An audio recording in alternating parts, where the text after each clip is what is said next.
já estudamos que um dos sinais da volta de Cristo é a proclamação do Evangelho a todas as nações. A palavra de Deus vai ser proclamada a todas as nações, e quando nós estudamos, nós falamos que nós não falamos em 100% das pessoas, mas nós falamos em grupos étnicos. Falamos também sobre a salvação daqueles que são realmente povo de Israel, porque nem todos são povo de Israel. Alguns só têm o nome, como também tem alguns que se dizem cristãos, mas não o são. Falamos sobre a tribulação, sobre a luta, sobre as dificuldades, e como os outros sinais, nós chegamos à conclusão que essa tribulação é uma tribulação que ela vem esquentando, ela vem piorando, mas ela nunca deixou de acontecer. E esse pensamento de que a gente vive aqui de glória em glória, vitória em vitória, eu não sei na vida de quem isso funciona, mas nós vivemos todos os dias em meio a lutas e dificuldades. Alguns com mais, outros com menos, países que perseguem mais, perseguem menos, então essa tribulação, ela sempre existiu. A apostasia é um dos sinais finais antes da volta de Cristo, sempre levando em conta que todos os sinais têm que acontecer. Não tem nenhum sinal que vai deixar de acontecer. Todos eles têm que se cumprir. Da mesma maneira que antes de Cristo morrer na cruz, ele cumpriu tudo que estava designado a respeito dele, até que ele falasse aquela frase, está consumado, e ali é que tudo que tinha sido profetizado a respeito dele como Messias, que havia de se cumprir, se cumpriu. Também todos os sinais terão que ia acontecer. E a apostasia é a falta de amor, a falta de você abandonar aquilo que você acreditava. Pessoas que se dizem cristãs, elas vão esfriando. Isso que eu pedi para o irmão Cláudio estar orando pela frieza dos corações. As pessoas, elas vão esfriando o coração. Casais, com o passar do tempo, vão esfriando. Pais e filhos, mais filhos pelos pais do que pais pelos filhos.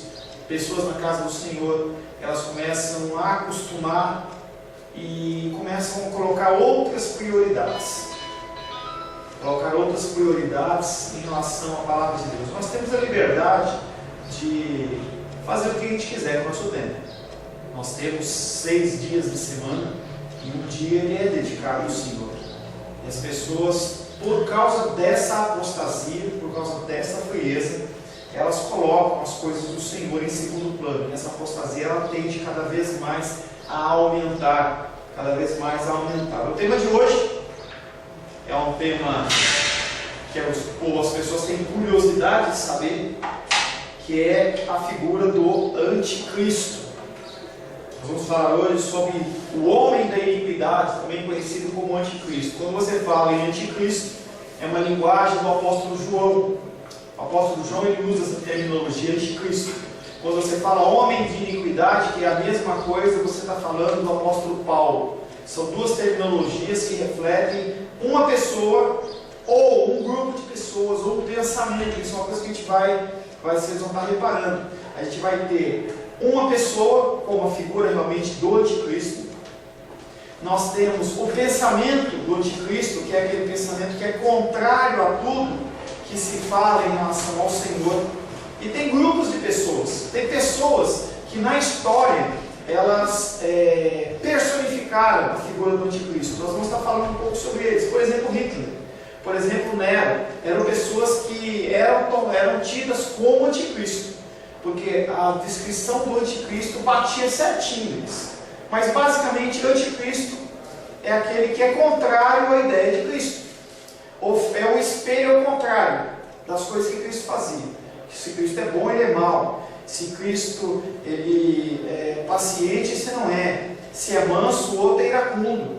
Então as coisas que Cristo faz, ele faz ao contrário. Ele é uma pessoa que é um mestre. Ele ensina, mas ensina falsidade. É um espelho apagado. Não, antes fosse apagado, irmão Cláudio. Ele é nítido. Ele é um espelho que você vê claramente, mas vê numa posição diferente. Ele também é mestre, mas é um mestre de coisas falsas. Ele faz milagres e maravilhas. A figura do anticristo. Ele faz milagres e maravilhas como Cristo fazia, só que glorificando a si mesmo e não ao Pai. É um espelho que se olha e não Distorcido, não apagado, distorcido. 2 Tessalonicenses capítulo 2, verso 3. Olha aí. Nós vamos andar basicamente em 3 livros: Tessalonicenses, João. Não, agora é Tessalonicenses. Nós vamos andar em Tessalonicenses, João e Daniel. Capítulo 2, verso 3. 2 Tessalonicenses, não é a primeira, segunda. Capítulo 2, verso 3. Ninguém de nenhum modo vos engane, porque isso não acontecerá. Isso o quê? A volta de Cristo. Porque isso não acontecerá sem que primeiro venha a apostasia, sinal que nós vimos na semana passada, essa falta de amor, essa frieza no coração, e seja revelado o homem da iniquidade, o filho da perdição. E quando fala apostasia e homem de iniquidade, são 2 sinais que, quando estiverem no seu ápice, eles vão acontecer quase que juntos. Você vai aumentando a apostasia, quando chegar a apostasia limite, o homem da iniquidade ele aparece. Fica evidente que a grande apostasia será acompanhada pela revelação do homem da iniquidade. Parece também que a própria apostasia será intensificada. Todos os sinais nós temos visto, eles vêm acontecendo desde que Cristo morreu e ressuscitou, e eles só vêm aumentando, as pessoas cada vez mais estão aumentando a iniquidade, à medida, como se fosse um copo. Você imagina que um copo você vai colocando um pouquinho de água, uma gotinha que vai pingando na pia lá. Você coloca assim, não está pingando nada, só uma gotinha, você deixa o copo a noite inteira. Quando você chega de manhã, o copo está transbordado de água. Essa é a iniquidade no coração do ser humano. E vem falando desse anticristo ou homem da iniquidade. Ainda 2 Tessalonicenses capítulo 2, agora verso 9 e 10. Alguém leia para mim o verso 9 e 10 desse mesmo texto. Ora, o aparecimento do iníquo é segundo a eficácia de Satanás, com todo o poder, e sinais e prodígios da mentira, e com todo engano de injustiça aos que perecem, porque não acolheram o amor da verdade para serem salvos. Então nós temos a figura de anticristo, homem da iniquidade, o iníquo, filho da perdição. Ora, o aparecimento dele é segundo a eficácia de Satanás. Com todo o poder, Deus ele vai liberar esse tipo de ação. Não vai ser uma coisa que Deus, e o que aconteceu? As pessoas pensam, Deus, o que vai acontecer? Satanás, ele está agindo, tal, anticristo. Não, é tudo propósito do Senhor. Eu estava dando aula com as crianças e as crianças falavam assim, mas por que Deus não acaba logo com os demônios? Isso é uma pergunta interessante, né? Deus tem um propósito que a minha mente, a sua mente não alcança. Por que Deus não acaba com tudo? Por que Deus já não resolve isso? Porque como Deus tem um propósito, e nesse tempo ele vai estar permitindo que Satanás haja com todo o poder, com sinais, maravilhas, prodígios de mentira e com todo o engano. É por isso que você é convidado a tomar muito cuidado ao que você vê na internet, ao que você vê na televisão, ao que as pessoas falam, porque as pessoas estão curando em nome de Jesus aí, mas não é por Jesus não, levando pessoas ao engano.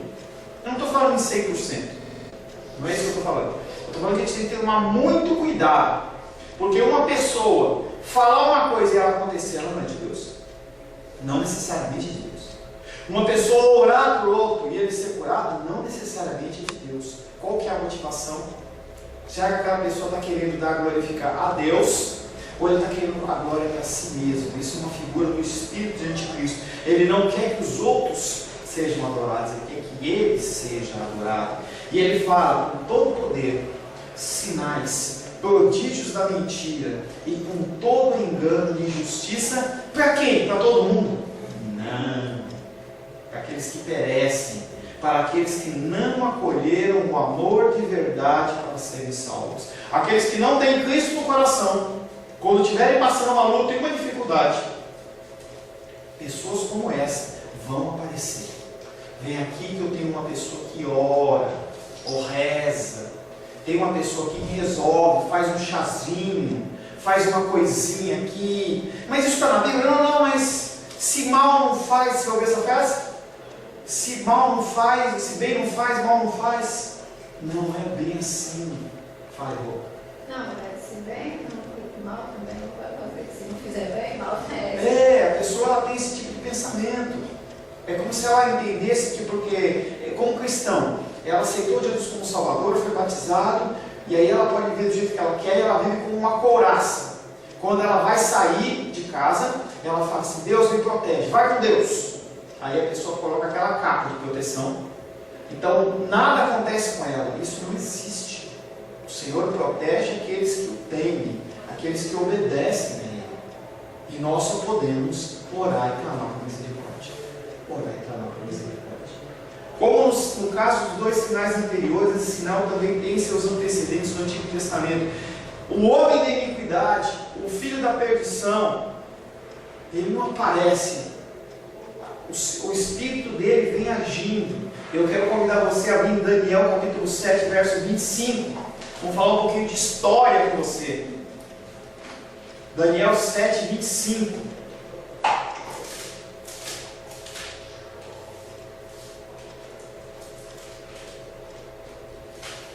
Daniel 7, verso 25.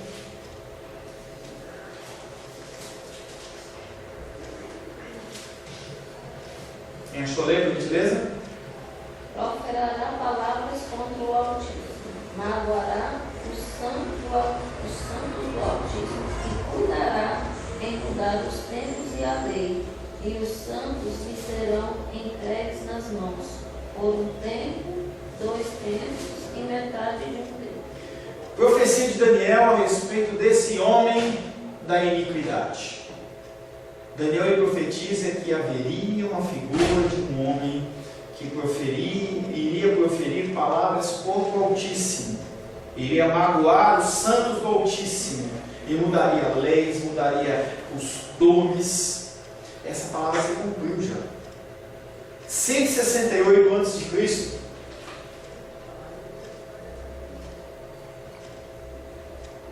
apareceu um cara chamado Antíoco Epifânio, era um rei sírio. Ele invadiu Jerusalém, ele pegou as coisas santas do templo, ele tirou a adoração a Deus e determinou que aquele templo era um templo de Zeus, Deus grego. Ele acabou com o sacrifício diário a Deus. Ele fez tudo o que aconteceu aqui. Sempre lembre que, em especial as profecias bíblicas, elas podem ter um cumprimento imediato e também ter um cumprimento para frente. Então, quando Daniel profetizou, ela se cumpriu nesse ano de 168 a.C., com a figura desse rei sírio, em que ele fez toda essa bagunça. Ele perseguiu os judeus, ele matou pessoas fugiram. Houve o cumprimento dessa palavra. Depois vamos falar um pouco mais sobre esse texto. A declaração desse 2 Tessalonicenses capítulo 2 que nós temos lido se enquadra na figura desse cara também. Daniel 11:36. Daniel 11:36.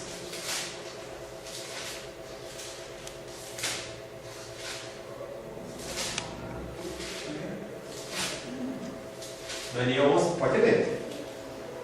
Este rei fará segundo a sua vontade, e se levantará e se engrandecerá sobre todo Deus. Contra o Deus dos deuses falará coisas incríveis, e será próspero, até que se cumpra a indignação, porque aquilo que está determinado será feito. Aquilo que foi profetizado vai se cumprir. Então Daniel, ele lança essa profecia a respeito de um homem que seria iníquo, e ela se cumpre em 168 a.C. Mas será que é só aí que ela se cumpriu? Vamos continuar caminhando. Há duas passagens no livro de Daniel que falam de uma pessoa que chama-se abominação desoladora. Daniel 11:31. Daniel 11:31. E sairão a ele uns braços que profanarão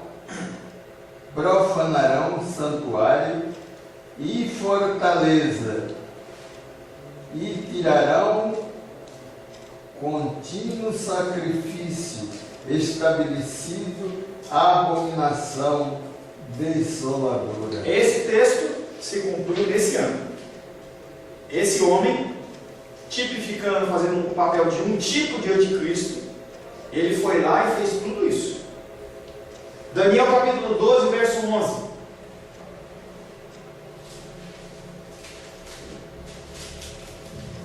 Depois do tempo em que o sacrifício diário foi tirado e posta a abominação desoladora, haverá ainda 1290 dias. Opa!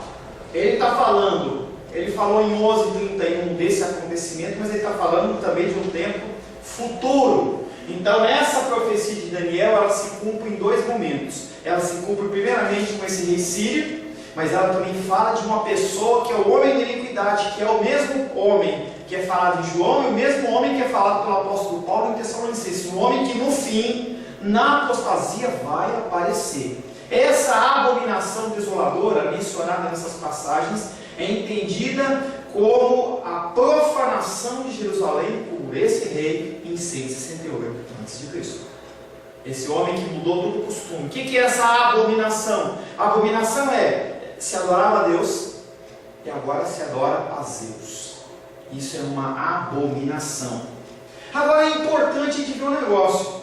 Jesus ele vem falando desses textos de Daniel lá na frente. Mateus capítulo 24, verso 15 e 16. Se fosse só o acontecimento em 168 a.C., Jesus Cristo não ia falar sobre isso.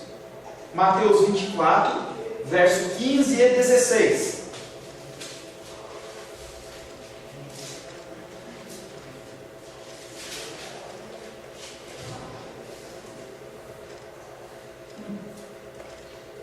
Quando, pois, virdes o abominável da desolação, de que falou o profeta Daniel no lugar santo, quem lê, entenda. Então, os que estiverem na Judéia, fujam para os montes. Aí vem Jesus e cita o texto de Daniel e fala no futuro. Quando virdes, um pouquinho, mas não já veio? Veio. Mas também tem o segundo cumprimento.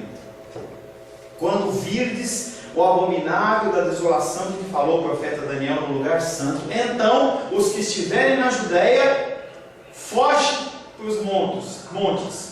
Quando Jesus proferiu essas palavras, já havia havido a profanação por aquele rei sírio.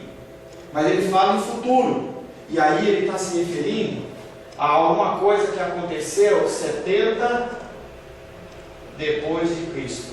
O que aconteceu em 70 depois de Cristo? Alguém sabe? Já falamos sobre isso. Queda de Jerusalém. O Império Romano, no ano 70 depois de Cristo, ele entra em Jerusalém e ele faz a mesma coisa que aquele rei fez. E eles tinham um negócio que eles andavam com um estandarte, que era a figura de uma águia, e que tinha que ser adorado. Então a palavra de Daniel se cumpriu lá atrás. A partir de Jesus ela se cumpriu em 70 depois de Cristo, mas não é só isso. Esse segundo cumprimento teve lugar na destruição de Jerusalém em 70 depois de Cristo, quando o imperador romano Tito, com as suas legiões, entrou na cidade santa com estandartes, contendo a imagem do imperador, uma imagem que era adorada pelos romanos da época. Você já viu aquelas procissões em que a pessoa anda com aquele pauzinho lá e a figura do santo? Já viu isso? É a mesma coisa, estandartes, obrigado. Eles andavam com esse estandarte, com a figura, e as pessoas eram obrigadas a adorar aquela imagem. Se não adorasse, morria. Por isso que Jesus Cristo falou, quando essas pessoas entrarem, quando ouvir a abominação entrando, vocês fogem do monte. Porque se vocês não fugirem do prostrar e adorar, ou vocês vão morrer. Não tinha conversa. Quando os judeus vissem essa abominação, eles deveriam lembrar das palavras de Jesus e fugir para os montes. Jesus está se referindo tanto à iminente destruição de Jerusalém em 70 depois de Cristo, mas ele também fala do homem da iniquidade, o iníquo, o filho da perdição, alguém que iria aparecer no final dos tempos para trazer mais engano. É a mesma pessoa que o apóstolo Paulo falou em João, nós vamos ver também que ele também fala. Por essa razão podemos esperar que haveria um terceiro cumprimento da predição de Daniel. Primeiro lá atrás, antes de Cristo, depois no momento posterior à morte de Cristo, e agora, provavelmente ou possivelmente, nos nossos tempos, em que esse homem pode acontecer. Nós vivemos num tempo de internet, de e-mail, de WhatsApp, de coisa muito rápida. Uma pessoa começa a se levantar, muito rápido. Mas tem que acontecer. Tem que acontecer a apostasia, tem que acontecer a figura desse homem. Nós vamos falar um pouco mais sobre essa pessoa. Esse cumprimento final acontecerá no fim dos séculos e envolverá o anticristo. 2 Tessalonicenses capítulo 2, verso 4. 2 Tessalonicenses capítulo 2, verso 4. Tessalonicenses 2 é um mini apocalipse. 2 Tessalonicenses capítulo 2, verso 4.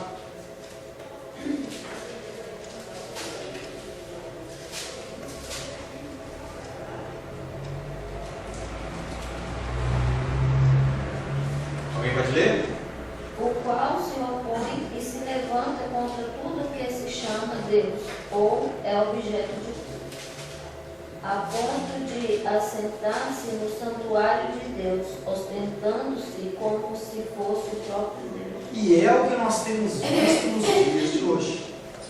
As pessoas, elas se levantam, só não têm o título de Deus, mas eles são pastores, evangelistas, profetas, apóstolos, pessoas que se dizem mestres, cheios de sabedoria, e não dependem do Espírito Santo para nada, e querem holofote. Falava na semana passada sobre aquele pastor que ele surgia, entendeu? A escada era embaixo do altar, quando a pessoa, ele estava chegando, na hora de ele entrar, as pessoas tocavam um tambor, jogavam um holofote, e ele aparecia, ungido. E as pessoas aplaudem, e as pessoas dão júbilo, e a pessoa faz aqueles pombos, enche o peito. Só falta o título de Deus. Hoje as pessoas se chamam de patriarca, de apóstolo, está faltando só o vice-querubim, porque a pessoa, ela quer cada vez ser... E as pessoas, elas querem honra, elas querem título. Aquele texto que a gente falou na semana passada, domingo à noite, que João Batista, que ele era considerado por Jesus como aquele nascido de mulher, como o maior, o mais importante, e a frase dele era: importa que ele cresça e eu diminua. Se você falar isso para esses grandes pastores, eita, que isso? Eu sou cabeça, não sou cauda. A pessoa começa a pegar versículos na Bíblia fora do contexto para trazer glória a Ele. Não é isso que o servo de Deus faz, mas o Espírito de Anticristo está sobre essas pessoas. Puxa a glória para Ele. É eu que curo, é eu que faço. Achei tão bonitinho o irmão Cláudio semana passada. Falou assim: olha, eu fui lá orar pelo irmão Manuel, ele pediu para eu orar e Deus agiu sobre a vida dele. Não foi a mão do irmão Cláudio, não foi a santidade dele, não foi porque ele é consagrado, não é porque ele é presbítero, não, é porque Deus agiu através da vida dele. Não faz nada. E se não tivesse agido? Não tinha acontecido nada. Mas as pessoas, elas puxam essa carapaça para elas. Jesus também, nesse texto que nós lemos, também descreve certos precursores, pessoas que vieram antes, a dizer aos seus discípulos. Mateus capítulo 24. Deixa marcadinho Tessalonicenses, fica mais fácil para você, tá? Nós vamos estar passeando com esses textos. Mateus capítulo 24, versos 23 e 24. Mateus 24, versos 23 e 24. Jesus Cristo falando dessas pessoas que têm esse espírito do anticristo. Pode ler, Naldinho, por gentileza. Então, se alguém vos disser, eis aqui o Cristo, ou ei-lo ali, não acrediteis, porque surgirão falsos cristos e falsos profetas, operando grandes sinais e prodígio para enganar, se possível, os próprios eleitos. Eles não vão fazer magiquinha pequenininha, não, vão fazer coisa grande. Fazer coisa grande. E é estranho de falar falsos cristos, né? Parece que sai arranhado na garganta. Gente, pessoas que se colocam como Deus. A gente olha na televisão, pessoas que têm impérios. Que a gente olha, a pessoa tem televisão, a pessoa tem isso, tem aquilo. Outro, um líder aí, o cara tem uma banheira de ouro dentro do templo, em que ele recebe as revelações de Deus quando ele deita na banheira de ouro. E o ser humano gosta disso. Pessoas que se colocam como Deus, como Cristo. Daqui a pouco as pessoas vão falar assim, tem gente falando que eu sou o Cristo. Tem uma figura, eu não sei se em Brasília, eu não lembro o nome dele. Na televisão? Ele morreu. O cara morreu e ele era o Cristo. E a esposa dele assumiu o ministério como se fosse o ministério do Cristo. E as pessoas estão lá, está cheia a igreja. Se você fizer uma igreja cheia, não vá ficar no lugar onde a palavra de Deus é pregada. Aquele que aparece na televisão, Qual deles? diz que é enviado de Deus, é Cristo. A pessoa fala que é Cristo. Aqui tem um lá que é o próprio Cristo, o Henrique Cristo. Agora ele está morando aqui no Gama. Ah, é? Henrique Cristo. No Gama. Aquele que parecia falando. O cara, ele se veste, ele tem uma tipificação lá, um barbão e tal, anda com uma coroa de espinho, mas que os espinhos são cortados, né? Claro, não é besta nem nada. E aí ele anda num carro, e as mulheres andam atrás dele, vestidas de azul. Azul claro, mas as mulheres ficam de jiu-jitsu. Um dia uma mulher salta um pau pro outro lá. Gente, e as pessoas falam, esse cara é Cristo mesmo. Falsos cristos. E Jesus fala, vai aparecer ele ali, ó ali. Podemos, na verdade, sem muita dificuldade, encontrar vários exemplos de tais impostores no mundo de hoje. Uma vez que esses homens alegam ser Cristo, com certeza eles são anticristos, de algum tipo, de alguma forma. O termo anticristo é encontrado também nas epístolas de João. João fala também desse homem. O anticristo, ele é tanto um rival como um oponente. É o que o irmão Cláudio falou, é o espelho distorcido, embaçado, entendeu? De uma figura do nosso Cristo. 1 João, capítulo 4, versos 2 e 3. 1 João, capítulo 4, versos 2 e 3.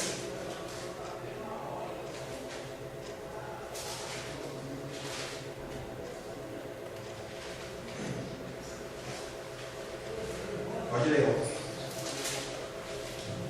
Nisto reconheceis o Espírito de Deus. Todo espírito que confessa que Jesus Cristo veio em carne é de Deus. E todo espírito que não confessa a Jesus não procede de Deus. Pelo contrário, este é o espírito do anticristo, a respeito do qual tendes ouvido que vem, e presentemente já está no mundo. João, ele divide a humanidade em dois grupos. Uns que falam que Jesus Cristo veio de Deus e outros que falam que Jesus Cristo não veio de Deus. Tem isso na igreja evangélica? Tem. Tem gente que diz que Jesus Cristo ele é criado, que não veio de Deus. Jesus Cristo veio de Deus e outros dizem que Jesus Cristo não veio de Deus. Tá? Tinha uma corrente de pensamento que existe nos dias de hoje, que chama gnosticismo. Talvez você já tenha ouvido falar disso. Gnósticos. Gnose quer dizer conhecimento. E eles entendiam que para você chegar a essa plenitude, essa maturidade espiritual, você não precisava do Espírito Santo, não. Precisava dessas coisas. Simplesmente você tinha que ler bastante. Você tinha que aprender bastante. Então, eu pego todos os livros que tiver de cristianismo e eu leio. Quanto mais eu ler, mais a minha mente ela vai se abrindo. É aquelas pessoas que querem prezar o conhecimento. E eles olhavam para a figura de Cristo não como uma figura de Deus encarnado. Porque eles falavam assim, essa carne é tão ruim, o ser humano é tão ruim, Deus não pode se encarnar nisso. Mas se não encarnou, nós estamos perdidos, porque Ele é o sacrifício. E eles tinham uns pensamentos mirabolantes a respeito da figura desse Cristo, porque ele não era carnal, ele era só um corpo aparente, parecia, mas não era. Denorex, lembra do Denorex? Parecia gente, mas não era gente. E o apóstolo João ficava irado, porque essa era a corrente que estava em voga na época. E ele sai combatendo isso. 1 João capítulo 2, verso 22. Enquanto você procura, eu vou falar. Se Cristo não tivesse assumido uma natureza humana genuína, com o corpo humano genuíno, então o homem não teria um mediador, um verdadeiro mediador. Não teria sido feita uma expiação por mim e por você, e nós ainda estaríamos nos nossos pecados. Então há necessidade sim da morte de Cristo. 1 João 2, 22. Quem é o mentiroso? Quem é o mentiroso? Senão aquele que nega que Jesus é o Cristo. Peraí, deixa eu ver. É isso mesmo. É isso mesmo. Este é o anticristo, o que nega o Pai e o Filho. Quem é o mentiroso, Carol? Quem é o mentiroso? Senão aquele que nega que Jesus é o Cristo. E aí lembre-se que eu falei que Cristo não é o nome dele. Lembra disso? Não é o sobrenome dele. Qual é o seu sobrenome, Naldinho? Silva. Silva. Cida Silva. Então o sobrenome de Jesus não era Cristo. Cristo quer dizer Messias, enviado. Por isso que fala o Cristo, Jesus o Cristo. Tá? Então tem as pessoas que falavam que Jesus Cristo não era o Cristo. Esses que falam esse tipo de coisa, eles são o anticristo, porque eles negam tanto o Pai que enviou, como o Filho que foi enviado. Aqui o anticristo é considerado como uma pessoa, uma vez que o artigo definido foi usado junto com a palavra, mas ele é considerado como uma pessoa. E aí você vai pensar o anticristo, ele é uma pessoa, um grupo e um pensamento.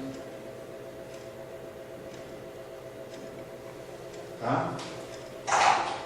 No mesmo sentido, vem a passagem da segunda epístola de João, 2 João 7. Não tem capítulo, porque só tem um capítulo só. 2 João, verso 7.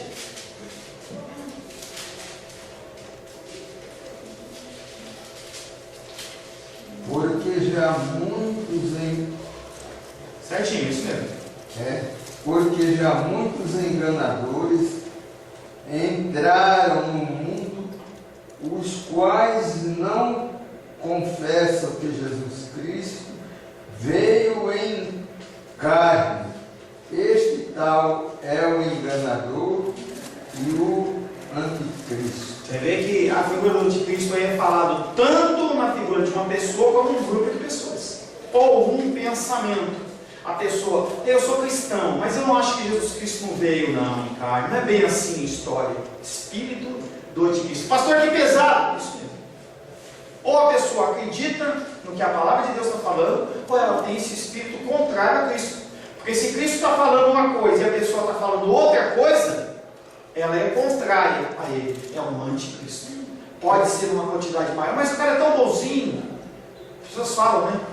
Eu vou casar com tal pessoa, vou namorar, ele tem tudo, ele é uma pessoa educada, ele cuida da família e tal, ele só não tem Cristo, só não tem tudo. E aqui diz, já muito enganador. Muitos! As pessoas, nosso tempo não é um tempo de evangelho sendo propagado, gente. Nós temos que entender que apesar de a gente olhar para a nação brasileira e parecer que 30, está vendo ontem um pastor falando, nós somos 30 milhões, somos nada, pessoas com a cabeça fraca, não conhecimento nenhum na Bíblia, nada, pessoas não leram a palavra. Eu quando vou da faculdade, a Carolzinha já viu isso, eu faço isso, a primeira coisa que eu faço quando eu entro numa classe nova de faculdade de teologia, eu pergunto, você já leu a Bíblia? O cara está chocado. Você já leu a Bíblia? Aí você vai perguntar, o cara fala assim, eu li Salmos. Amém, e o resto? Não, eu li os evangelhos. Beleza, o resto? As pessoas, elas não estão na igreja e não têm cultura bíblica. Não sabem, não leram. Não tem tempo devocional, não tem tempo de oração, nada. E aí fala, eu sou evangélico. Sabe o que está com uma camisetinha assim, Jesus. Ou vai numa marcha. Somos 30 milhões de evangélicos? Somos nada. Se nós fôssemos, esse Brasil estava do avesso. Jesus Cristo com 11, tirando, né, o Judas, depois com mais Matias 12, Jesus Cristo com os 12, depois 70, eles sacudiram o mundo. Nós somos 30 milhões, cristãos professos, e nós não fazemos nada. Vai alugar um imóvel e diz que você é evangélico, vai ver o que acontece. Foi-se o tempo em que as pessoas, como cristãos, eram referência. Não é porque a pessoa, sendo cristã, está sendo perseguida, ou não é mais uma referência, não. É porque ele não é cristão. Só tem uma máscara, só tem uma casca. Tá? Muitos enganadores. João expressa a mesma ideia de modo mais pessoal. 1 João capítulo 2, verso 22. Quem é o mentiroso senão aquele que nega o Cristo? Tem um monte de gente que não fala, eu nego o Cristo, mas através dos seus atos, eles negam o Cristo. Será que você não negar verbalmente tira esse peso da sua vida? De jeito nenhum. De jeito nenhum. Você continua sendo uma pessoa que nega a Cristo. Você tem o espírito de anticristo. Que é isso, pastor? Eu não, está amarrado. Mas ele é considerado como uma pessoa, como já presente nos nossos dias. Na verdade, como alguém que representa um grupo de pessoas. E a gente vê na história pessoas se levantando como anticristos. Hitler era um tipo de anticristo. Ele queria ser adorado, era a raça dele, que era boa. Parece os pastores de hoje, não é a minha igreja. E ele sai eliminando tudo. Tem igreja que se você falar assim, eu sou de tal igreja, mas você não é irmão, você não é irmão, você é primo distante. Tem igreja que fala isso. Mas é bem isso. Os caras confessam uma outra doutrina e você quer andar de braço dado dele, como é que é isso? Estava tendo uma época atrás, estava tendo uma manifestação contra a PL 122, que é contra o negócio de homossexualismo lá, homofobia e tudo mais. E aí eu fui naquela passeata lá no congresso lá, e aí você via católico, você via evangélico, de toda denominação, espírita, macumbeiro. Vamos nos unir em prol de uma coisa comum, e você anda de braço dado. Como é isso? Eu não consigo entender isso. É como se você precisasse de pessoas que não professam Cristo para conseguir alguma coisa, como se Cristo precisasse, como se Deus precisasse do braço. E aí eu lembro só lá do Antigo Testamento, acho que é Gideão, né, que ele vai lá com aquele exército e fala assim, não, manda embora tantos, manda embora não sei o quê, coloca os caras para beber água aí, se o cara baixar, se o cara fizer, e aí só um punhadinho, é como se o cara olhasse e falasse assim, você está louco, Deus? A gente vai contra esse povo aí, a gente tem que estudar de Josué isso. Josué com aquele grupo deles avança para cima de 5 nações e ele destrói tudo, porque primeiro vai Deus na frente. Deus não precisa disso, gente. A gente tem que entender quando Deus determina e quando Deus vai agir, Ele faz. Ele não precisa nem de você. E as pessoas elas ficam fazendo conluios, se unindo. Não, eu tenho que me juntar, porque a gente tem que ser forte. Não é a mesma, não está confessando a mesma coisa. A igreja metodista, agora elas estão se reunindo para 2016 a aprovar o casamento homossexual. Como é que você vai andar de braço dado para uma pessoa como essa? Não, pastor, é metodista. Mas estou confessando uma coisa que é contra a palavra, gente. A igreja, tem uma igreja lá, presbiteriana nos Estados Unidos, que também está nesse caminho. E aí? Eu vou ser irmão dele? Só porque tem uma cruz na parede? Só porque eles cantam esses hinos que a gente canta, então está tudo certo. Não é isso, não é espírito maligno, espírito anticristo. Então toma muito cuidado com isso. Não estou falando que é para você repudiar, estou falando isso, mas você tem que entender que você não confessa o mesmo Deus. Não é o mesmo Cristo. É um outro Cristo, um Cristo fabricado, um Cristo ali que é moldado para aquela situação e para aquele desejo. Não é o mesmo Cristo seu. Normalmente João também fala tanto de um anticristo que ainda está vindo, como de anticristos que agora já estão presentes. 1 João 2,18. 1 João 2,18.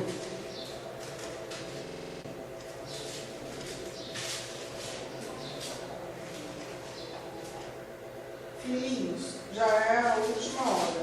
E, como ouviste que vem o anticristo, também agora muitos anticristos têm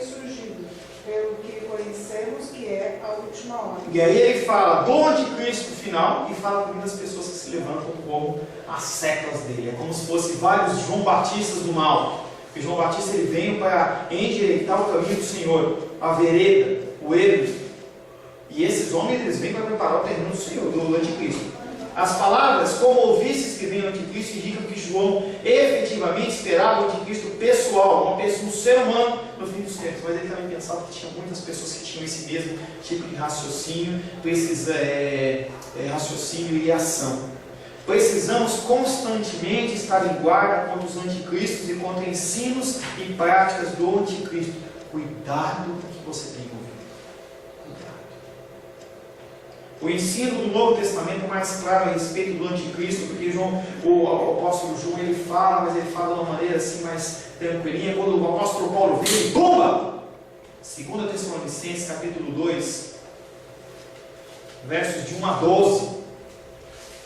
Eu vou fazer a leitura desse texto para a gente ir para o intervalo e nós vamos voltar com esse material para a gente estar encerrando, tá? Eu que vou ler, 2 Tessalonicenses.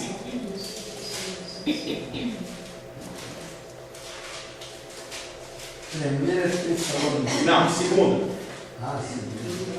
Segunda. 2 Tessalonicenses capítulo 2. Eu vou ler do verso 1 ao 12, rapidamente para a gente ir para o intervalo. Paulo, Silvano e Timóteo, à igreja dos Tessalonicenses em Deus, nosso Pai, e no Senhor Jesus Cristo. Graça e paz a vós outros, da parte de Deus, Pai, e do Senhor Jesus Cristo. Irmãos, cumpre-nos dar sempre graças a Deus no tocante a vós outros, como é justo, pois a vossa fé cresce sobremaneira, e o vosso mútuo amor de uns para com os outros vai aumentando, a tal ponto que nós mesmos nos gloriamos de vós nas igrejas de Deus, à vista da nossa constância e fé, em todas as vossas perseguições e nas tribulações suportais. Sinal evidente do reto juízo de Deus, para que sejais considerados dignos do reino de Deus, pelo qual, com efeito, estáis sofrendo. Se de fato é justo para com Deus que Ele dê paga a tribulação aos que vos atribulam, e a vós outros que sois atribulados, alívio juntamente conosco, quando do céu se manifestar o Senhor Jesus com os anjos do seu poder, em chama de fogo, tomando vingança contra os que não conhecem a Deus e contra os que não obedecem ao Evangelho do nosso Senhor Jesus Cristo.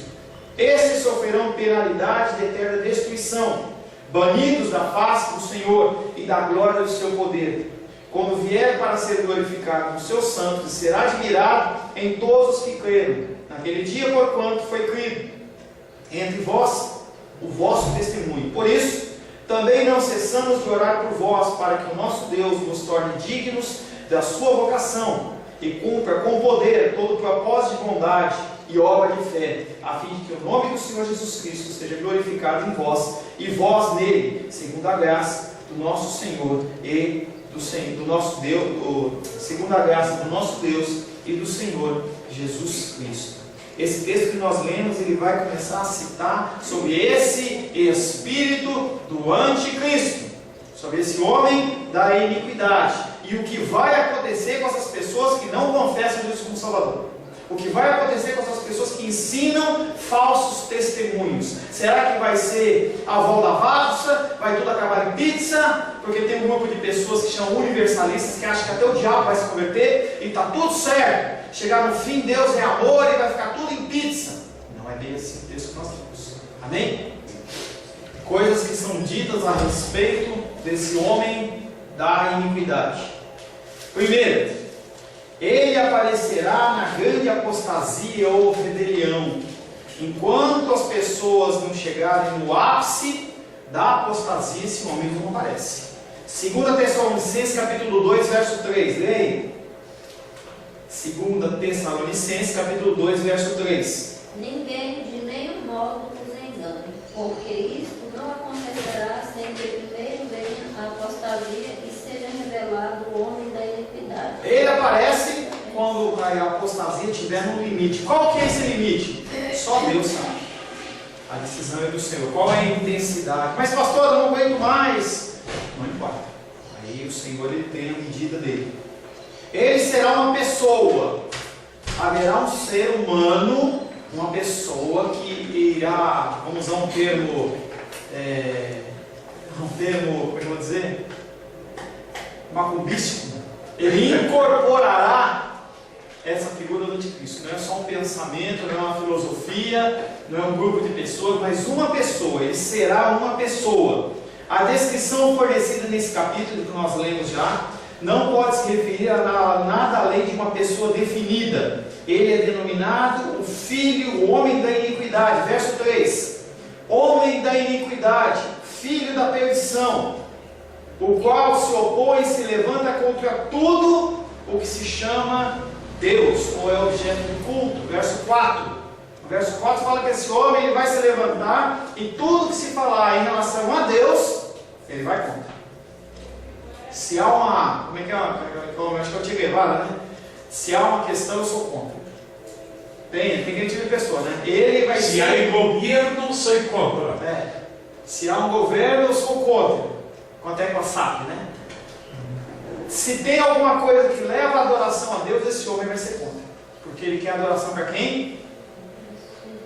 Para quem que ele quer adoração? Para ele. É ele que ele quer ser adorado.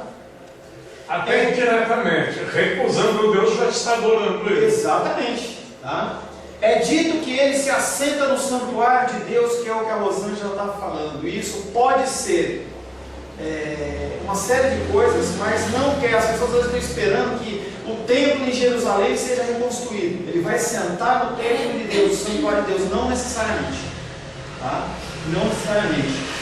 Que é algo e que agora o está retendo, verso 6, e que ele será revelado ao seu tempo.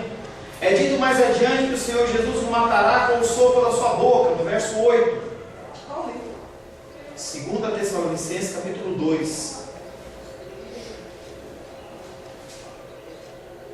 Embora Paulo diga que o mistério da iniquidade já opera, a gente já falou isso, ele estava lá atrás, em 168 a.C., já existia esse espírito, e antes disso, mas especificamente juntando a profecia de Daniel, Antíoco Epifânio, lá em 168 a.C., rei Tito, romano, quando ele invade Jerusalém, também é o tipo de anticristo, Hitler, Stalin, Mussolini, são pessoas que personificam Nero, pessoas que personificam a figura do anticristo, fazendo apologia ao texto de Daniel que nós lemos.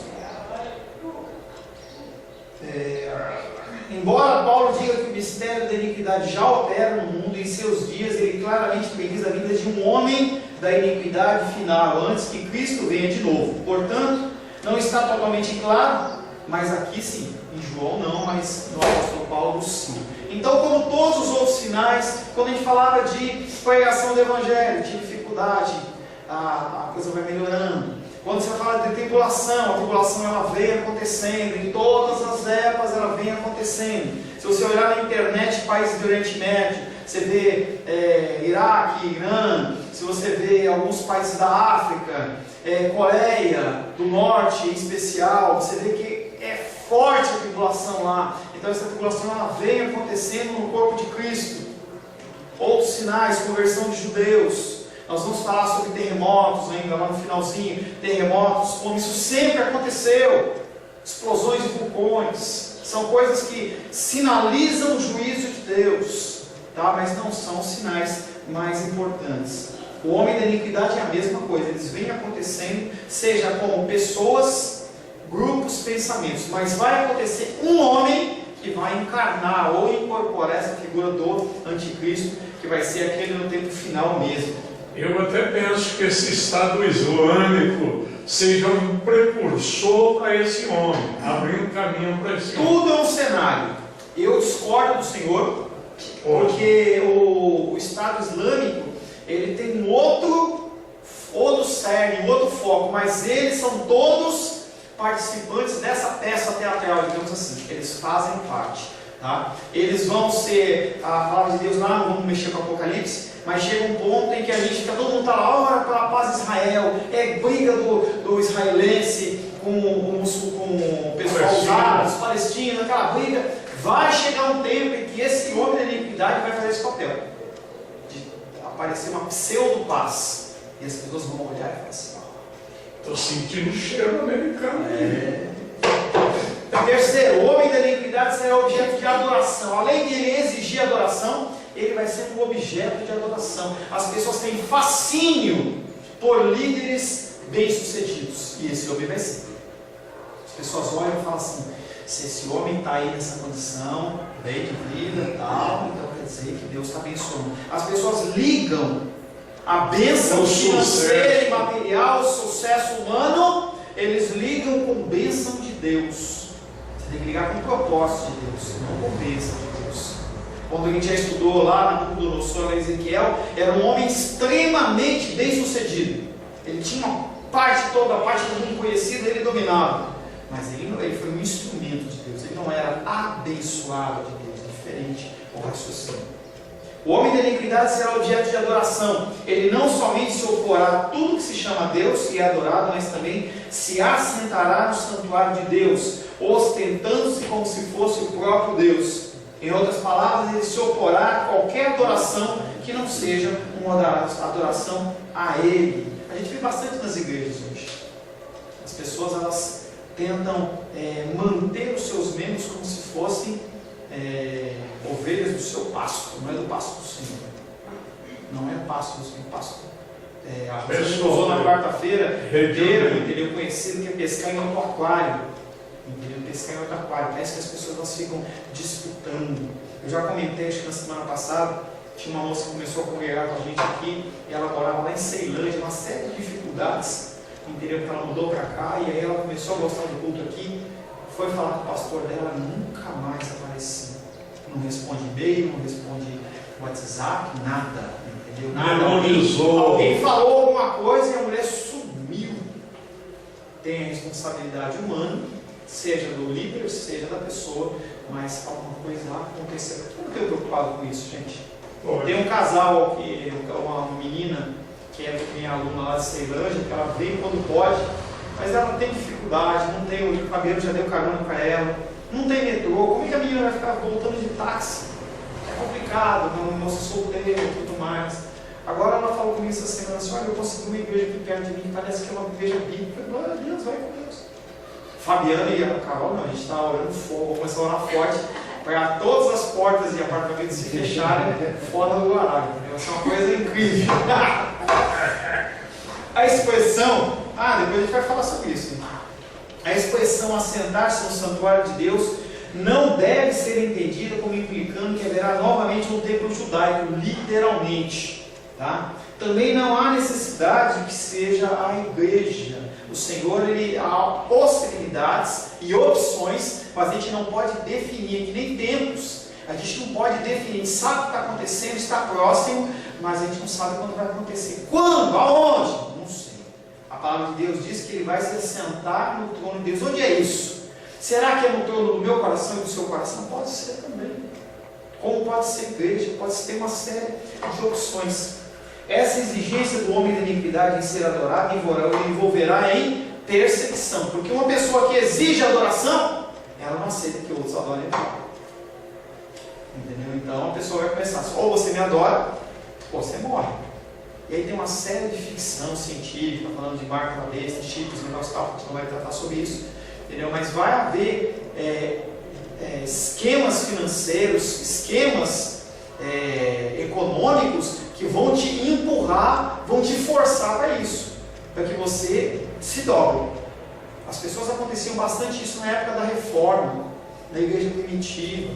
As pessoas começavam a perseguir. Você nega Jesus? Aí eu nego. Aí ele negava Jesus e depois ele aceitava de novo, quando passava a dificuldade. Esse tempo não vai ter retorno. Quando você aceitar esse tipo de procedimento, quando você entra por uma vereda, entendeu, que não é abençoada, você se acostuma, você começa a se perverter no seu ensinamento, nas suas coisas, você começa a se distanciar do Senhor, fica difícil, por isso que eu brigo, bato, no xingo, passou no xingo, eu tenho um pouco esse entendeu? Mas ligo, encho, entendeu? Eu fico falando, vai aqui, vai daqui, pega a pessoa, falo, vem, não sei o quê, porque eu sei que se a pessoa ela vai se afastando, é que nem os navios. Já dei esse exemplo para vocês. Os navios antigamente não tinham o sistema de radar, lembra disso?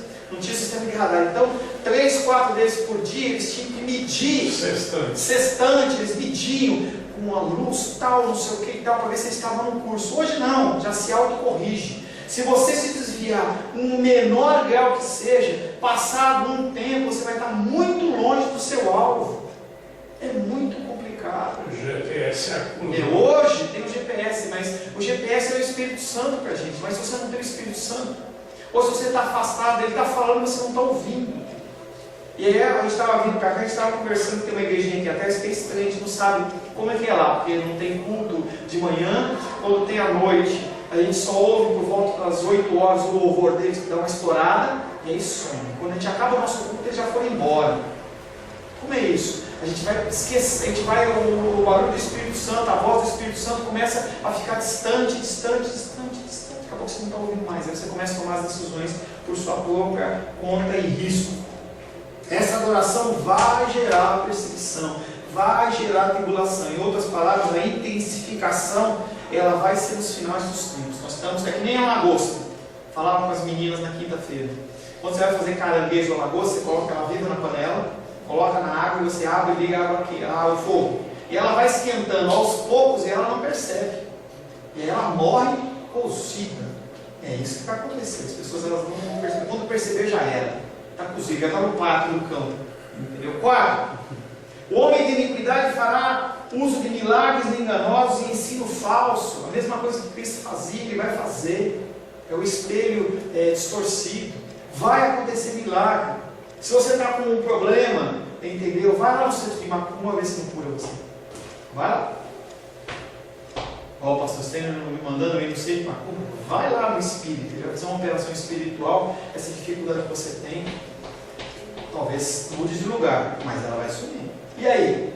Qual é o preço que você vai pagar por isso? Talvez seja vida eterna. Talvez seja uma amarração. Eu gosto quando o Sebastião está aqui, porque ele começa a dar uns casos, uns exemplos lá quando ele era espírito. Entendeu? Você vai lá, você fica refém daquilo. Ele já atua, e esse homem vai fazer milagres e maravilhas. E ele vai trazer ensinamentos que você vai olhar e falar assim: nossa, eu nunca tinha visto isso na Bíblia. Eu nunca tinha visto isso na Bíblia. As pessoas pegam o texto, distorcem e colocam para você como se fosse uma coisa linda e maravilhosa. E o texto está chamando a tua atenção e você se sente acariciado. Pessoas com capacitação no falar, faz aqueles cursos, entendeu? De oratória, entoa a voz. Acordei, mano? Não, levantou a cabeça. Entoa a voz, toma aquele susto, né? Entendeu? Como é que o cara fala assim? Isso são técnicas. O apóstolo Paulo, quando ele se apresentava, ele falava assim: eu não falei com minha sabedoria humana, ou seja, eu tenho, mas não usei isso, para que vocês não sejam pessoas que fiquem ligados a mim. Vocês têm que ficar ligados com Cristo. E esse não. Ele vai trazer tudo para ele. Ele vai trazer ensinamentos que as pessoas vão fazer: nossa, que coisa legal.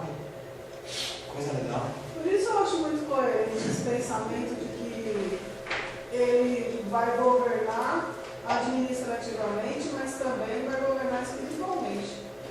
Senão mas é que tá. Quando você é um bom administrador, financeiramente falando, você envolve as pessoas, porque tem essa ligação de que aquele que tem dinheiro, ele é abençoado de Deus. É aquele pensamento: se a pessoa está fazendo certo, está certo. Como é que é o nome desse? Como é que é o título disso?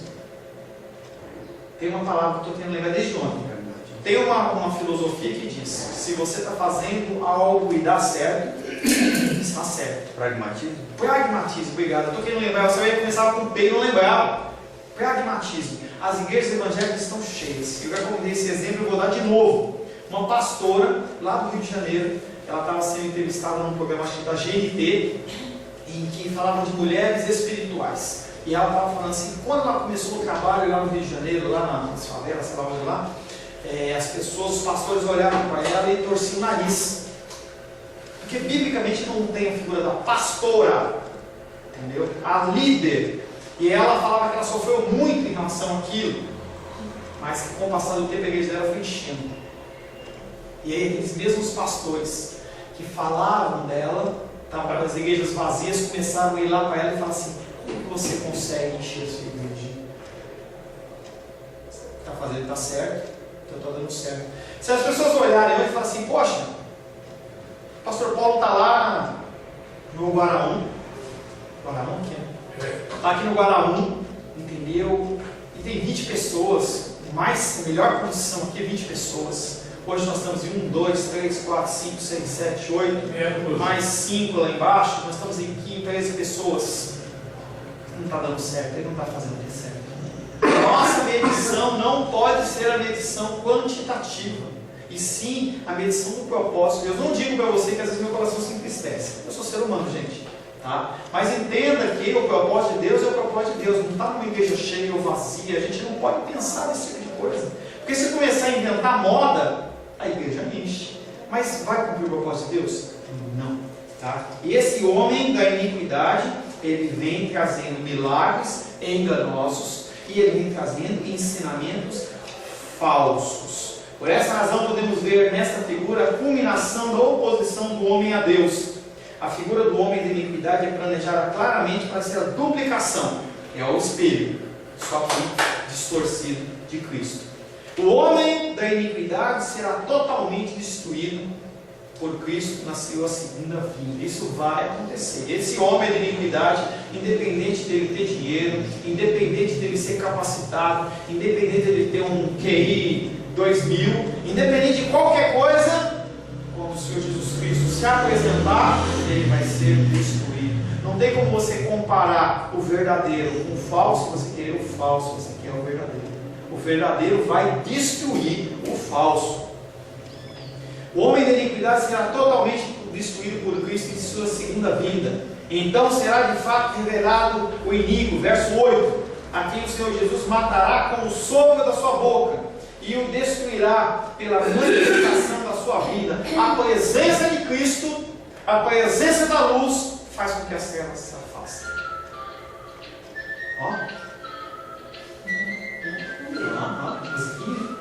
Vai ser mais ou menos assim mesmo, vai ter esse assobio. O Senhor ele vai soprar com o sopro da sua boca e vai assobiar e ele vai ser destruído. Pode desligar, querido, não tem problema não.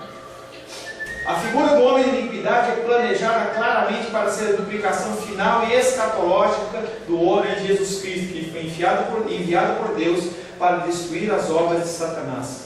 Quinto, o homem de iniquidade será totalmente, Sexto, acerca da identidade do anticristo houve muitos no passado. Já falamos de Nero, já falamos do rei Tito, que invadiu lá o rei romano, de Antíoco Epifânio, que é o rei sírio. Falamos de Stalin, falamos de Mussolini, de Hitler, de Nero e muitos outros homens que se apresentam.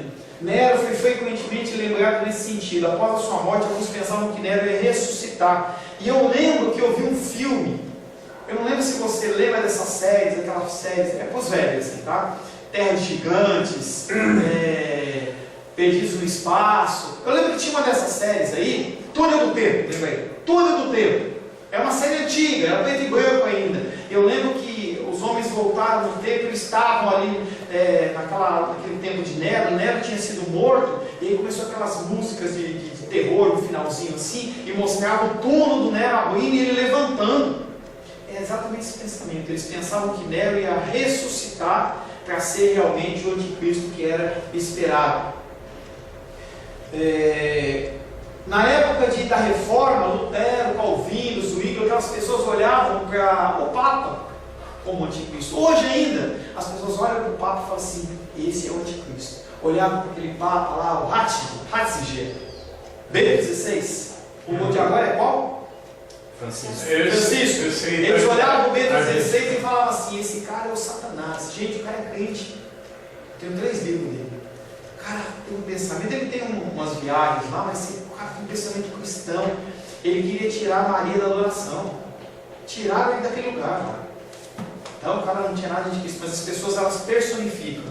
Lutero e Calvino, eles e às vezes até dão mais valor de profissão de fé em Maria do que no próprio Cristo. Às vezes não. Eles dão essa profecia, essa proclamação. O problema ali é que em algum momento, entendeu? Um Papa ele deu respaldo a isso. Entenda que pro católico o Papa ele é a figura de Cristo na terra, ele é o sacerdote, é a pessoa que tem a intermediação, como se fosse o Moisés, mas sem os pecados e sem os erros. O Papa não é, se o Papa falar que Jesus Cristo é olho verde e olho verde. Ninguém pode questionar, é uma ofensa. Na igreja evangélica não tem isso, né? Ungido de Deus, é uma coisa. Tá? Se eu vier falar uma besteira aqui, você não pode falar nada aqui. Então eu posso entender, ou podemos entender, que esses anticristos da história são apenas momentâneos na sua época. Não é de fato aquele do fim dos tempos. Nós temos a pessoa do anticristo que é do fim dos tempos. Nós temos grupos de pessoas que têm esse tipo de pensamento e até pessoas que personificam. Pessoas que personificam. Todos que não aceitam que Jesus Cristo veio em carne têm sobre a vida deles o espírito do anticristo. Ô pastor, que pesado, pesado. É o espírito que age até que venha a consumação através daquele homem. Todos os sinais, nós temos visto, eu vou repetir de novo, todos os sinais, eles vêm acontecendo desde que Cristo morreu, que Ele veio da primeira vinda até a segunda vinda. Essa lacuna de tempo, nós temos tribulação, apostasia, guerras, fomes, terremotos, tudo isso está aqui nesse meio, tendo mais intensidade ou menos intensidade. Mas vai chegar um tempo final que vai culminar um êxtase, digamos assim. Que a palavra de Deus diz que se esse tempo não fosse abreviado, até os escolhidos eles cairiam. Então esse tempo é um tempo que até que eles poderiam se enganar, mas eles não vão se enganar. Porque quem habita no coração das pessoas que tem Cristo no Salvador é o Espírito Santo de Deus. E esse espírito de engano, ele não age. A gente percebe. É como você pegar uma folha original e um xerox. Você sabe o que é. Entendeu? Você vê uma coisa que foi feita original e a coisa que é falsa. Ela pode ser reproduzida. Pode ser reproduzida de uma maneira que você fala assim, você pode até ter dificuldade. Você pode ter dificuldade. Algumas joias, você olha e fala assim, qual que é a verdadeira? Você não sabe. É por isso que a gente precisa se especializar na palavra. Porque quando você se especializa na palavra, essas coisas singulares, você começa a perceber. Agora as pessoas que estão na igreja, não ouvem a palavra, não leem, não oram, não têm nenhum tipo de compromisso, elas vão ser facilmente enganadas. As pessoas elas não vão conseguir identificar o erro. Olha o sorriso. Não vão conseguir. Tá? Resumindo, concluímos que o sinal do anticristo, assim como os outros sinais do tempo, está presente ao longo da história da igreja. Podemos até dizer que cada época, que foi o que o irmão Sinomar falou, podemos até dizer que cada época providenciará a sua própria forma particular de ação do anticristo. Nós só aguardamos uma intensificação desse sinal e dos outros sinais na manifestação do anticristo pouco antes de Cristo retornar. Quando que vai ser isso? Ninguém sabe. Ninguém tem como identificar, nem falar que falta 10 anos, 5 anos, que é amanhã, que pode ser daqui a 1 ano, 100 anos, 1000 anos. Não tem como você falar. Pode ser qualquer momento que assim o Senhor determinar. Conforme nós já falamos, nós vivemos num tempo de economia global e comunicação muito rápida e a coisa pode acontecer. E o engano vem muito rápido. As coisas acontecem no estalar de dedo muito rápido. Sempre lembrando que tudo tem que se consumar. Todos os sinais têm que acontecer para que esse anticristo venha. Esse sinal, igualmente, não nos capacita a estabelecer uma data para a volta de Cristo com precisão. Nós simplesmente não sabemos como se manifestará o anticristo final ou que forma tomará sua manifestação. Eu lembro daquela palavra em que fala assim, se você soubesse quando o ladrão vinha, se fechava, porrete, arma, cachorro, chamava a polícia, ficava preparado, mas você não sabe quando o ladrão vem. Não sabe. Como você não sabe quando Cristo vem. E a palavra de Deus diz que como o raio corta do ocidente para o oriente, ou do oriente para o ocidente, não lembro, como corta, vai se abrindo no filho do homem. Estelar de Deus. Uns vão estar casando, dando-se em casamento, vão estar dormindo 2 na cama, um vai ser levado e outro fica. 2 vão estar trabalhando no campo e está falando em unidade de família mesmo. Porque é o limite. Entendeu? Um casal que vive junto, que deveria ser uma só carne, um vai estar deitado, os 2 vão estar deitados, um vai ser levado e o outro fica. O casal vai estar os dois trabalhando, um vai e o outro fica. Então a coisa vai ser rápida. Em nossos dias de mudanças rápidas, tal pessoa poderia surgir num tempo muito breve. Enquanto isso, temos sempre de estar alertas para a presença de forças, movimentos, líderes que agem como anticristo em nossos dias, como nos sinais contínuos que estamos vivendo entre os sinais dos tempos. Amém? Vamos finalizar falando dos sinais de guerras, é bem rápido. Sinais que são guerras, terremotos e fomes. Sinais que indicam um julgamento divino. Pastor, todo terremoto é julgamento divino? Não. Toda guerra é julgamento divino? Não. Toda fome? Não. Como a gente fala, toda enfermidade é juízo de Deus? Não. Não adianta você viver uma vida dissoluta, que você não come bem, você não dorme bem, e depois você quer ter uma saúde lá com 60, 70 anos. Não adianta, querido. O que você plantou, você colhe. E aí não é o juízo de Deus, ai Deus, aí você vai buscar Deus, o diabo está me retalhando, não está retalhando, você não cuidou da sua saúde. Eu brinco bastante, entendeu? Com a Rosário, com a Gildinha, elas têm problema de comer alguns alimentos. Se comer, passa mal. Aí vai como? Tem uma festinha, tem uma festinha, tem um evento, ou está com vontade. Aí come, passa mal. Aí você vai orar. Deus me... Não, gente, você sabia que faz mal. Essa coisa que você quis. Então, nem todos os sinais também são juízos de Deus. Confesse seu pecado, Senhor. Confesse. Nós ouvimos falar dessas guerras, terremotos e fomes no sermão profético de Jesus. Abre aí, Mateus 24, de 6 a 8.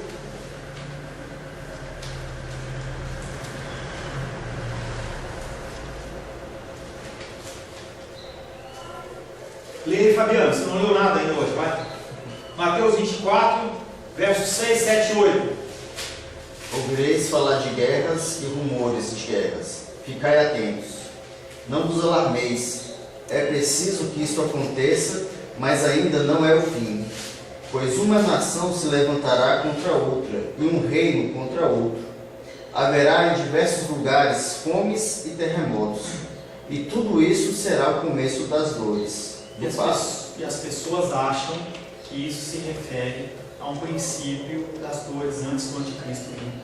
Gente, olhando para a história de hoje para trás, você nunca ouviu falar de nação levantando contra nação? Você nunca ouviu falar de fome, de guerra, de peste? Você nunca ouviu falar? Todos os tempos. No século, me foge a data, teve a peste negra lá na Europa. Morreu 1/3 da população da Europa. É muita gente. 1900 e bolinha aqui, teve uma gripe forte lá, uma gripe espanhola, não sei. Morreu milhares de pessoas, dezenas de milhares de pessoas. Sempre existiu fomes. Você vai em África, você vai no sertão do Nordeste, as pessoas comem bolo de barro. Sempre existiu. Então esse sofrimento se iniciou lá atrás, sempre existiu, só que a coisa vai começar a se intensificar, a mesma coisa. Esse mesmo texto que nós lemos em Mateus 24, 6 a 8, ele aparece em Marcos 3, de 7 a 8, não vamos ler, e em Lucas, capítulo 21, verso de 9 a 11. A diferença é que em Lucas, ele coloca, em vez de falar só terremotos, ele fala grandes terremotos, para você diferenciar. Não é só terremotos, são grandes terremotos. Terremoto tem todo dia. Terremoto tem. Vários. Mas tem uns terremotos aí que rebentam. Teve um terremoto em São Francisco, e lá, essas coisas acontecem, grande destruição. E também menciona, não só fomes, mas fala de epidemias, doenças. Uma vez que esses sinais são mencionados no discurso escatológico de Jesus, deveríamos considerá-los como parte da categoria dos sinais dos tempos. Entretanto, vamos fazer alguns comentários a respeito de guerras, terremotos e fomes. Primeiro, esses sinais também aconteceram no Antigo Testamento. Tá? As palavras nação se levantará contra nação e reino contra reino. Isaías 19:2, abre aí. E outra pessoa abre 2 Crônicas 15:6. Isaías 19:2, 2 Crônicas 15:6.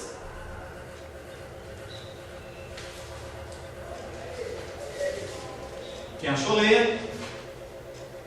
Excitarei os egípcios uns contra os outros, e combaterão cada um contra seu irmão, cada um contra o seu próximo, cidade contra cidade, reino contra reino. Ou seja, nação contra nação. Outro texto, qual que você leu, Carol? Isaías? Eu não tenho aqui. Isaías 2, Tá? 19, 2 Crônicas 15:6. Então, gente.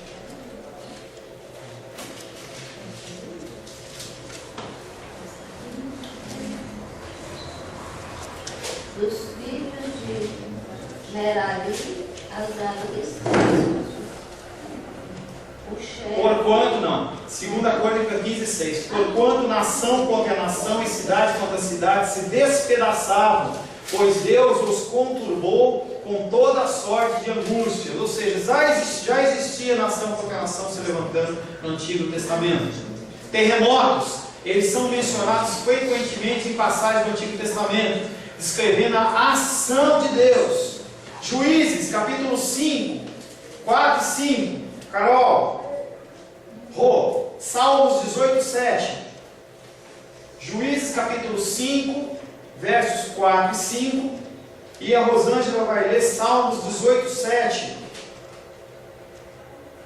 Juízes. Vai lá. Senhor, quando saíste de Seir, quando partiste da estepe de Edom, a terra tremeu, os céus se derramaram, as nuvens se derramaram em água, as montanhas se abaixaram diante do Senhor, o do Sinai, diante do Senhor, o Deus de Israel. Não é um terremoto comum, é um terremoto que vem por juízo de Deus. Salmos, vai lá, Rô, 18:7. Então a terra se abalou e tremeu, vacilaram também os fundamentos dos montes e se estremeceram, porque se indignou. Ele se indignou. Quem se indignou? O Senhor. O Senhor se indignou e o terremoto veio como um elemento de juízo. Falar sobre fomes agora. Rosário, Jeremias 15:2. Naldinha, Ezequiel, capítulo 14, verso 13.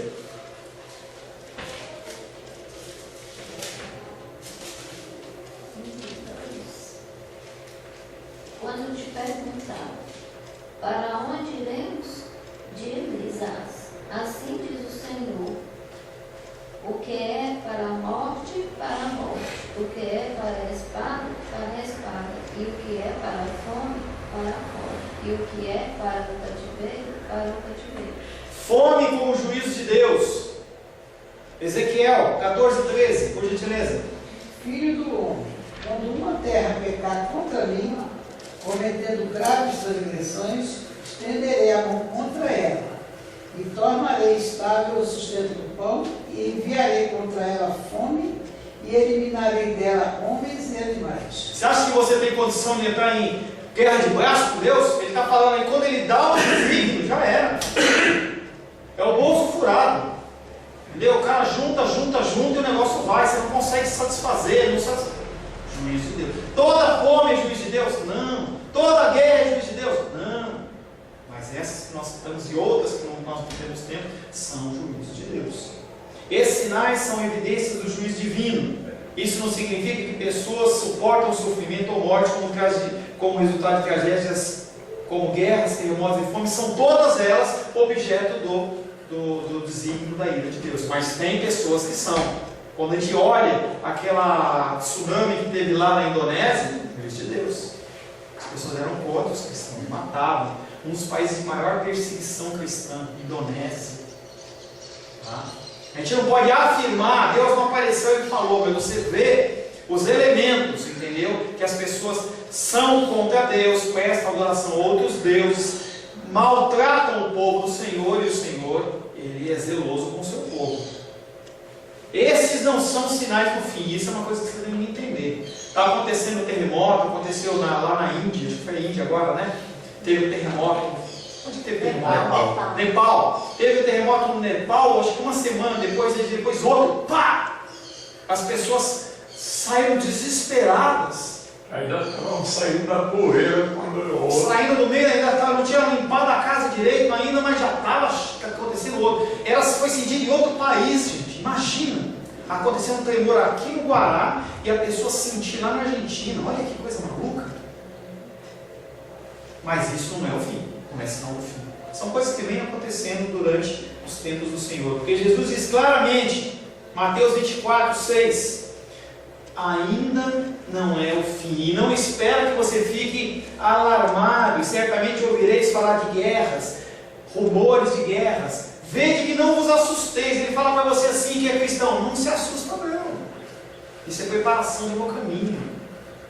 A gente tem que ficar contente. Olha que coisa maluca, hein? Não vos assusteis. Fique contente, que Contente tem coisa não. pior aí. Não é contente, não vos assusteis. Porque é necessário assim acontecer, porque ainda não é o fim. Esses sinais não são o fim. Em outras palavras, quando acontecerem guerras, terremotos, fomes, não devemos entender ou supor que Jesus Cristo está às portas. Negativo. São sinais que vão acontecer. E o último, o item 4. Assim como os outros sinais, eles também se caracterizam todo o período entre a primeira e a vinda de Cristo. Eles são indicações de que Deus está desenvolvendo o seu propósito na história, mesmo que você não entenda, mesmo que você não aceite, né, senhor? Mesmo que você não aceite. É que nem você pegar uma criança pequenininha, que nem a sobrinha da Carol, e você quiser querer falar de coisas muito complicadas, ela vai olhar e não vai entender nada. Às vezes as crianças brigam porque não estão no culto, não consigo entender o que o pastor está falando. Mas conforme você vai recebendo o discernimento do Espírito Santo, você vai crescendo, você vai entendendo as coisas. Os que não têm o Senhor, não entendem. Então as pessoas olham e falam assim, onde está Deus nessa história? Mas Deus está no mesmo lugar dele, desenvolvendo o curso da história. Quer você não entenda, quer você entenda, o curso ele vai se cumprir. Eu acho legal quando o senhor Marco fala assim, olha, eu sei que Deus está no comando, Ele está falando, Ele está fazendo, e eu não posso fazer mais igreja, eu tenho que me submeter a Ele. Ninguém quer estar doente, ninguém quer estar com problema, ninguém quer ter responsabilidade a respeito do que fez de errado. A gente quer se libertar, livre daquela coisa, mas não acontece assim, entendeu? Tem tudo que É importante aceitar. E se não aceitar, vai acontecer do mesmo jeito. Pois é, aceitar para sofrer menos. Exatamente. A criança está lá, não aceita, ela bate o pé. Não é o Roberto Leal, não. Bate o pé, bate o pé. Não. Bate o pé, entendeu? Reclama. Mas vai ter que aceitar. Nós, como pais, nós temos que, o casalzinho lá, vocês vão ter filhos, entendeu? Não adianta você permitir que a criança, ela domine o lar. Entendeu? Nós temos que ter uma posição. E aí você fala, você fala assim, eu não entendo isso. Aí você tem que apenas confiar e acreditar. Buscar o entendimento. Entendeu? Em relação à palavra de Deus. A gente tem buscado falar as coisas do Senhor aqui. Receba, medite. O que não é de Deus, descarta. Porque eu falo coisas que não é de Deus também, sabia? Você descarta. E o que é de Deus, você coloca aquilo como uma coisa preciosa e tenta pôr em prática aqui. Porque senão você está perdendo seu tempo. Quando essas coisas acontecerem, não devemos ficar assustados, mas devemos aceitá-los como dores do nascimento de um mundo melhor. Não tem como nascer um mundo melhor sem haver dor. Já dei esse exemplo, vou dar de novo. Uma borboleta, quando ela está para nascer, grande sacrifício. Quando uma criança está para nascer, a mulher sente uma dor enorme. Eu nunca senti isso, nem vou sentir, tá? Mas as mulheres falam que a dor é enorme, entendeu? Mas a hora que a criança nasce, a palavra de Deus diz que a neném nasce, parece que não passou nada. Valeu a pena. Pode não querer outro, mas valeu a pena. Amém? Feche seus olhos.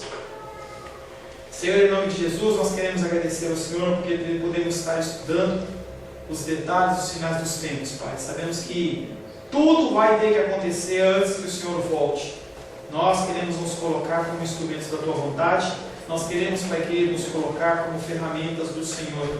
Usa-nos, Pai querido, nos capacita, nos dá sabedoria, nos dá entendimento, nos dá luz, nos dá, Pai querido, a sabedoria de tomar as decisões certas conforme a Tua vontade, para que nós não sejamos enganados. Tempos difíceis, Pai querido, estão vindo e nós precisamos da Tua luz, porque a Tua palavra é lâmpada para os nossos pés. Em nome de Jesus, amém.